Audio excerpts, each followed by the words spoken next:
Turn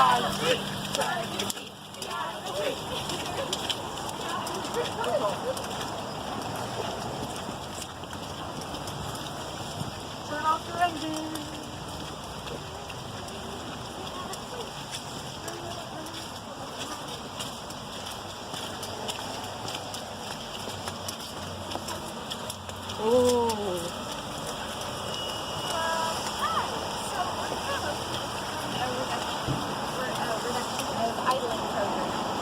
So we just wanted to inform all of the parents that we're trying to make Orangevale open an idle-free zone. So here's a flyer for that. Thank you very much. Thank you. So, pretty much, Orangevale is doing this thing where we're trying to save the environment and the air. Ashley, would you like to? Oh, yeah. We just wanted to inform every parent and everyone at the school that we're trying to make Orangevale open an idle-free zone. So thank you for not idling. Thank you. Thank you. Idling, but Orangevale Open is supporting an idle reduction campaign, so we're trying to make Orangevale Open an idle-free zone and inform everyone about it. Thank you. Thank you so much. Hey, we have guys. Jesse. Do you want to make Orangevale an idle-free school? Because What you were just doing. leaving your car running without open. Yeah.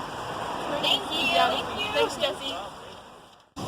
And this is Mr. Aaron Silberman. He is the science teacher for 7th and 8th grade here at Orangevale Open School. Mr. Silberman, tell me a little bit about this program you're doing, the Idle Free program here.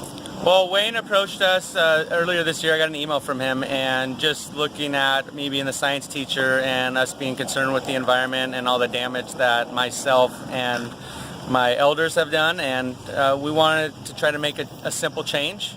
And so Idle Free is basically promoting cars that get here early to turn off the engine.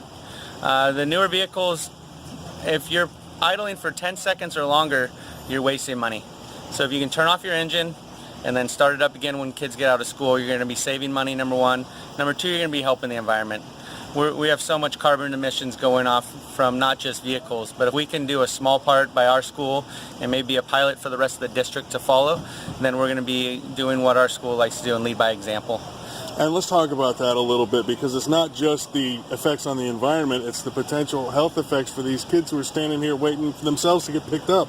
Yeah, I mean, we don't need the kids breathing in carbon monoxide. We've got kids' classrooms right next to where cars are idling, sometimes for 30, 40 minutes.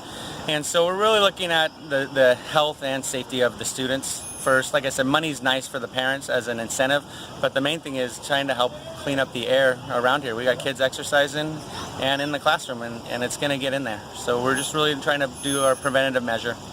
Now, the group I met that was out here talking to these folks, they seemed like they were pretty into it. When you first brought this up, well, what was their response?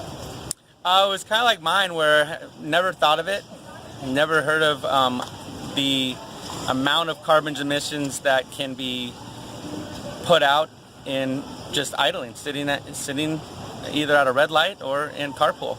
And I don't know the statistics offhand, but I think it's if every car would go idle free for 5 minutes in a day, we would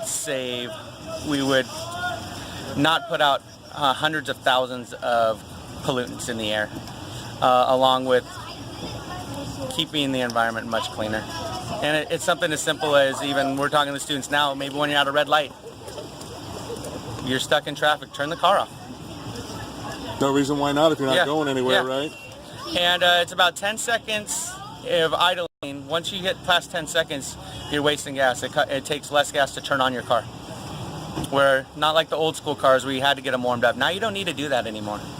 So the kids are really into it, and they feel like they're helping with the environment, and that's really important for kids at this age to think about how they can be stewards of the future. And it's funny you mentioned that, because when I brought this up in our newsroom today, somebody said, well, doesn't it take more gas to start and stop your car over and over again? And not so much anymore. No. My dad had a 68 Ford Galaxy, and it needed to get warmed up or it was going to stall. Not anymore.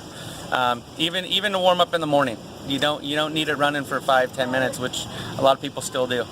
Reminds me of my dad's old late 60s El Camino when, if it was running, it needed a little babying time before we could roll her out. Yeah, so the good thing is now our students are going to be educating the parents and letting them know and understand that you're actually wasting gas and hurting the environment, and it doesn't take more gas like we all thought to start your vehicle.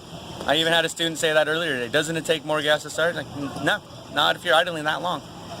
Old myth's broken. Doesn't take more gas to run your air conditioner anymore either. No. So, and it sounds like, I mean, I know you haven't taken the official survey, the post-game survey, but it sounds like the message is being heeded. At least according to the young ladies I talked to, they say they're seeing more cars shut off. Yeah, well, people running the carpool today that help with the students, he said it was really cool coming out. There was one person who refused. Everybody else had their cars off, and it was actually kind of peaceful out, which was really nice. A little quieter too, isn't it? Yeah.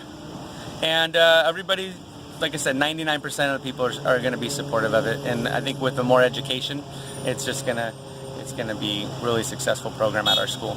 Well, sounds like it. All right. Aaron Silberman, the science teacher for 7th and 8th graders here at Orangevale Open School. Thanks, Mr. Silberman. Thank you for coming out.